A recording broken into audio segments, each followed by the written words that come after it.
Assalamualaikum warahmatullahi ta'ala wabarakatuh.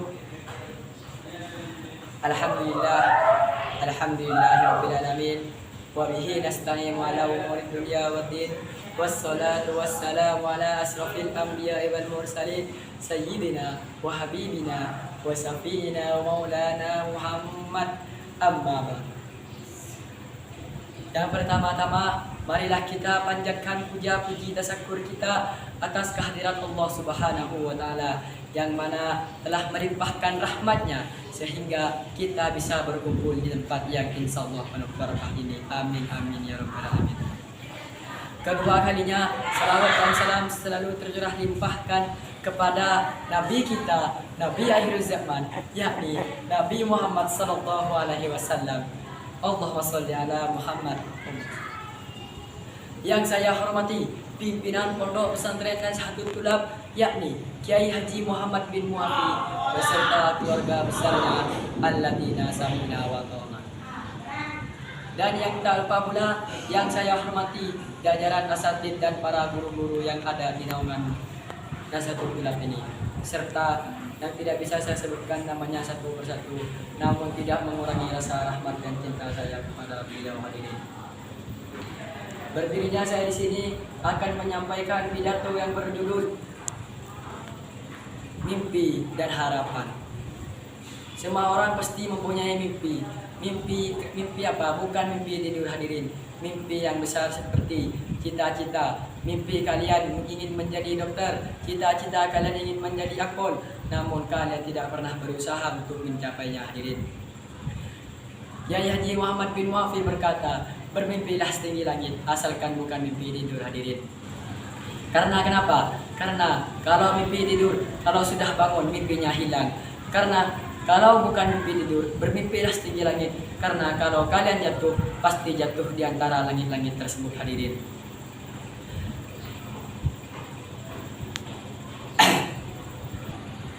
Apabila kalian tidak punya mimpi di masa sekarang ini, maka kalian tidak akan sukses di masa depan hadirin.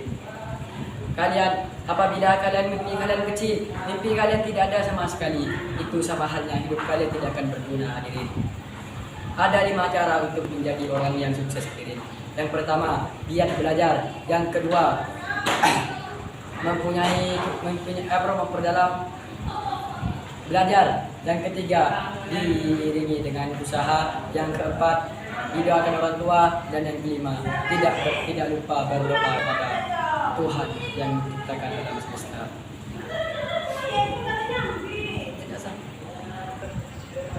Apabila kita giat belajar, apabila kita rajin belajar, selalu belajar, maka kita akan sukses di masa depan hadirin.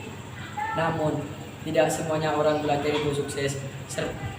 Akan tetapi, orang yang sukses tidak diawali dengan belajar, tapi diawali dengan adanya doa hadirin. Seperti kisahnya seorang pemulung yang menjadi dokter, dan kisah seorang becak yang menemukan uang 20 juta terus membangun perusahaan hadirin. Cerita seorang pemulung yang menjadi dokter dikarenakan dia pergi ke masjid waktu subuh, sholat qobliyah subuh dan sholat subuh, lalu berdoa kepada Tuhan untuk menjadi dokter. Setelah beberapa hari, datanglah seorang dosen ataupun pemilik kuliahan mendatangi rumahnya dan mengatakan bahwasanya dia membutuhkan seorang penolong di kampusnya. Setelah itu, si pemulung pun bersedia mengambil sampah di dalam kampus tersebut dan belajar sedikit-sedikit tentang dokter. Setelah 5 bulan berjalan menjadi pemulung, ia dinobatkan menjadi dokter hadirin. Sesuai dengan judul yang telah saya terapkan, yaitu bermimpi dan mengharapkan, maka kalian harus bermimpi setinggi langit, sehingga patah pernah mengatakan bahwasanya bermimpilah setinggi langit, walaupun kalian jatuh akan ada di langit tersebut. Kalian mengharapkan apa yang kalian harapkan, namun kalian tidak bisa mengharapkan apa yang kalian harapkan. Seperti yang telah diriwayatkan di dalam Al-Quran, Tawlabul ilmi faridatul minal muslimin wal muslimat. Ada 5 tips untuk menjadi orang pintar. Yang pertama, kalian harus belajar. Jika kalian tidak belajar, kalian tidak akan pintar. Yang kedua, kalian harus memperdalam apa yang kalian belajar. Jika kalian sudah sekolah, pulang, tidur, tidak belajar, itu tidak akan pintar. Yang ketiga, ketika belajar, kalian tidak boleh tidur. Apabila kalian tidur, ilmunya tidak masuk. Yang keempat adalah belajar sambil usaha. Jika kalian belajar tapi tidak usaha untuk memikir apa yang kalian pelajari, maka ilmunya tidak masuk. Dan yang kelima, apabila kalian belajar yang tekun, belajar yang giat, belajar dengan usaha, tidak berdoa, sama halnya tidak akan masuk. Nah, apabila kelima ini kalian pelajari di dalam kehidupan sehari-hari, maka ilmu kalian akan barokah. Ilmu yang barokah apabila tidak diamalkan, itu sama halnya tidak barokah, cuma menyia-nyiakan aja. Nah, jadi itu jika kalian mempunyai ilmu sedikit pun, itu harus diamalkan.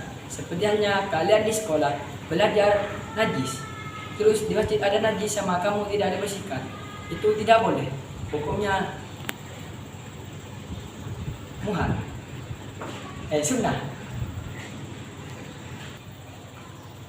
Nah, seperti yang telah pepatah bilang, seperti yang telah ditegaskan di dalam hadis, apabila ilmu tidak diamalkan, sama halnya dengan pohon yang tidak berbuah. Nah, kalian kan pasti tahu pohon yang tidak berbuah tak ada gunanya. Nah, dari itu kalian harus menebang pohon tersebut. Nah, seperti itu kalau orang punya ilmu tapi tidak diamalkan, maka apa gunanya belajar kalau tidak diamalkan, hadirin? Cukup sekian tidak yang saya sampaikan. Apabila ada kesalahan mohon dimaafkan. Semoga bermanfaat. Semoga taufiq wal hidayah. Wassalamualaikum warahmatullahi wabarakatuh.